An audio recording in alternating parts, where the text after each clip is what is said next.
Eu sei, eu sei. Eu tô sumido e já tem um tempo que eu não apareço por aqui pra conversar com vocês. Mas, como eu disse pro meu amigo Tipo, eu acho que esse é o nome certo. A espera foi muita e coloca muito nisso. Toma quase 2 meses sem vídeo nesse canal. Mas ela vai valer a pena e já já vocês vão descobrir o porquê. Opa, tudo bom então? Meus amigos, eu cresci. E é estranho estar dizendo isso agora, porque até pouquíssimo tempo atrás eu me via como uma criança sem responsabilidade, sem compromissos e principalmente sem uma perspectiva do que queria para a vida. E ao longo desses últimos anos, uma pergunta que exemplifica bem essa fase de crescimento vinha aparecendo aos poucos na minha frente, de várias formas diferentes. E eu acredito que todos vocês que estão ou que passaram por uma fase de crescimento, mais especificamente da adolescência para a vida adulta, também viram essa mesma pergunta rodear o dia a dia de vocês. Uma pergunta que traz incerteza até mesmo para os mais decididos, que assusta até mesmo os mais corajosos. Essa pergunta é: o que você vai fazer quando crescer?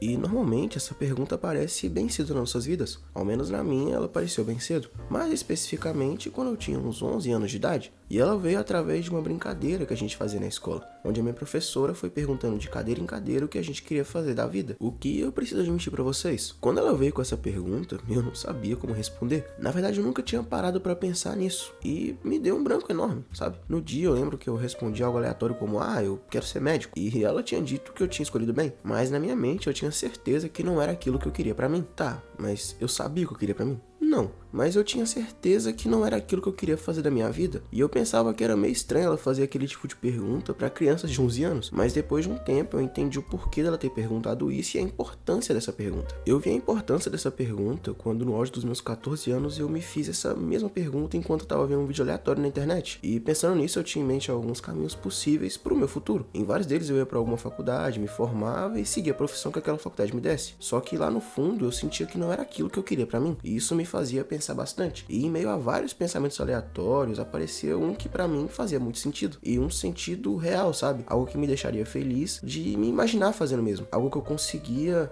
ter uma percepção de é isso que eu quero pra minha vida. E que ao mesmo tempo eu via que eu poderia realmente ter um talento pra fazer. E esse pensamento era voltado ao mundo artístico, mais especificamente ao meio do teatro. E sim, eu queria ser ator. E eu não sei bem como esse desejo apareceu em mim, mas ele simplesmente surgiu. E eu me lembro de estar vendo um filme e de falar, olha, um dia eu vou ser um desses que aparece nos filmes. E foi engraçado, porque normalmente as crianças têm esse tipo de desejo. Tipo, uns querem ser jogadores de futebol, outros querem se aventurar na música, outros na internet. Mas na maioria dos casos, são sonhos de infância que com o passar dos anos sumiam nessas crianças. Só que comigo isso não aconteceu. Na verdade, meu desejo de ser ator, ele só aumentou com o passar do tempo. E acabou que essa foi a confirmação pra mim de que isso era o que eu devia fazer da minha vida. Porém, nem tudo são flores, porque sim, eu sabia o que eu queria fazer da minha vida. Só que eu não tinha ideia de como chegar no meu objetivo. E quando eu falo que eu não tinha ideia, eu realmente não tinha ideia nenhuma. E além disso, quando se cresce, não existem apenas sonhos e coisas a se fazer para chegar nesses sonhos, mas também temos de pensar em mais 1 milhão de coisas. Por exemplo, no meu caso, eu poderia ir pro Reino da Arte aqui no Brasil, que é o Rio de Janeiro, mas aí vem um pensamento: como que eu vivo lá? O que eu vou fazer para me manter lá? Onde eu vou viver lá? Entendem? Os sonhos são algo maravilhoso e que devemos criar durante a infância e naturalmente buscar ou na infância ou na fase adulta, mas quando os buscamos principalmente na fase adulta, temos de ter esse pensamento em mente, o que pode acabar atrasando ou em muitos casos até matando o sonho de algumas pessoas. E o que piora tudo é saber que esses são apenas alguns dos perrengues da vida adulta. O que, para começar a falar desses perrengues da vida adulta, a gente precisa iniciar da fase que eu tô nesse momento, o que no caso é o início. O que, para quem não sabe, essa é a fase que pode definir completamente o resto da sua vida, tanto a sua vida enquanto um profissional, quanto a sua vida pessoal, porque dependendo da forma que você vive essa fase, você pode ir ou muito para frente ou muito para trás. E isso acontece basicamente porque, assim como eu, quem passa por essa fase não tem conhecimento quase que nenhum sobre o que se espera da vida adulta. E o que seria esse conhecimento? Sabe aquelas coisas bobas como plano de saúde, agendamento para alguma consulta ou para resolver alguma coisa que a sua mãe ou a pessoa responsável por você chegava em você e falava: aqui,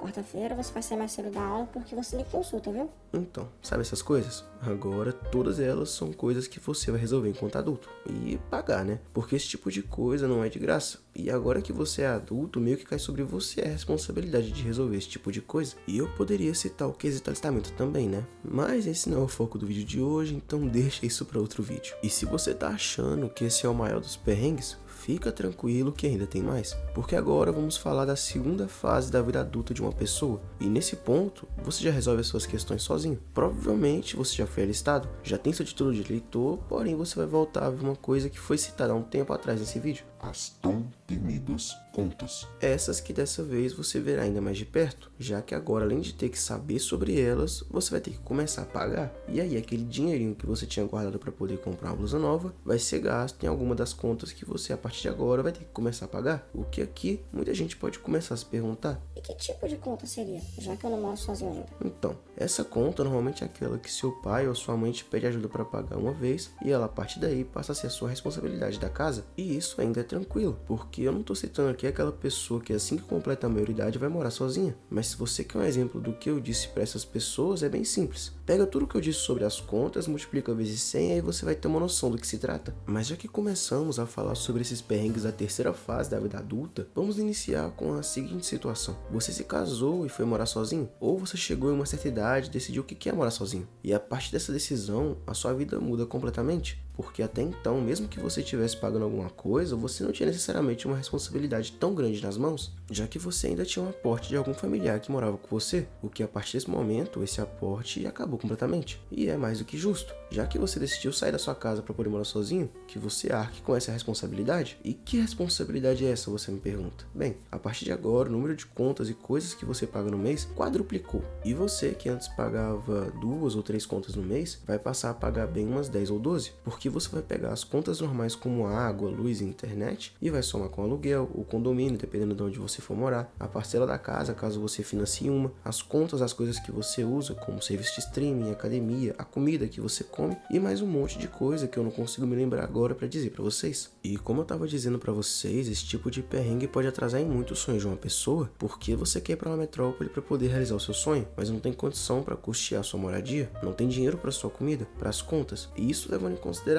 que você já achou um emprego nessa metrópole que permita que você siga o seu sonho mesmo estando trabalhando, entende? E eu não digo isso aqui para desanimar vocês não, mas para dizer que a vida infelizmente não é fácil para ninguém e que se você quer realizar os seus sonhos, você precisa se dedicar bastante de corpo e alma para aquilo e pensar bastante antes de tomar alguma decisão. E aqui eu queria deixar uma dica para vocês que me acompanham. Vocês que têm um sonho, querem seguir ele e não sabem como, é muito simples. Basta comprar o meu curso que eu te ensino.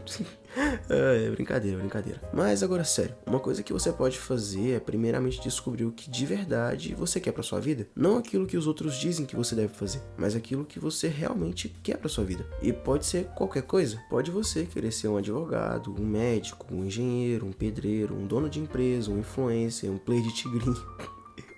Ai, tá bom, parei. Mas busque saber o que você quer e depois de descobrir, aprenda sobre o que você quer. Descubra caminhos para chegar a esse sonho. Busque aonde esse sonho é mais valorizado. Isso tanto monetariamente quanto socialmente. E isso eu posso citar o meu exemplo. Eu quero ser ator e eu sei que hoje o lugar que mais se é valorizado esse tipo de trabalho é nos Estados Unidos, ou aqui no Brasil, no Rio de Janeiro ou em São Paulo. Busque também conhecer sobre pessoas que chegaram aonde você deseja chegar um dia. Por exemplo, se você quer ser um youtuber, busque saber sobre como os youtubers que estão hoje em dia conhecidos Brasil afora chegaram onde chegaram, entendem? E depois disso, planejem. E planejem muito. O planejamento nesse tipo de caso é a coisa mais importante, porque se você, assim como eu disse anteriormente, for atrás do seu sonho sem planejar nada, você vai se deparar com vários problemas que irão te fazer voltar pro início. E vai pior, já que você vai ter gasto algo para ir e falhar na primeira vez. E após esse planejamento bem feito, tente quantas vezes precisar para que você consiga alcançar o seu sonho. A vida adulta pode ser bem assustadora quando ela não é planejada nem vivida de forma correta, e eu sei que em várias fases dela podemos nos perder e tudo pode dar errado, porém não estamos lidando com nenhum bicho de 7 cabeças. Tente sempre manter as coisas no controle, tendo sempre muito juízo e mantendo os pés no chão quando for tomar qualquer decisão. Mas bem, eu acho que é isso. Eu já devia ter feito esse vídeo há bastante tempo para vocês, e inclusive eu queria me desculpar aqui por não tê-lo postado na data que eu havia prometido postar, só que eu não queria que um vídeo tão importante para mim fosse feito de qualquer jeito, ainda mais quando se trata de algo que, assim como alguns de vocês, eu também estou passando, que é o início da vida adulta e o fim da vida de facilidades e diversão infinita, e também por conta da minha voz, que esses dias estava andando bem mal e bem ruim por conta de uma gripe que eu tô tendo. No mais é isso. Caso você tenha gostado do vídeo e queira comentar algo, sinta-se à vontade para usar a aba dos comentários. Valeu e até a próxima!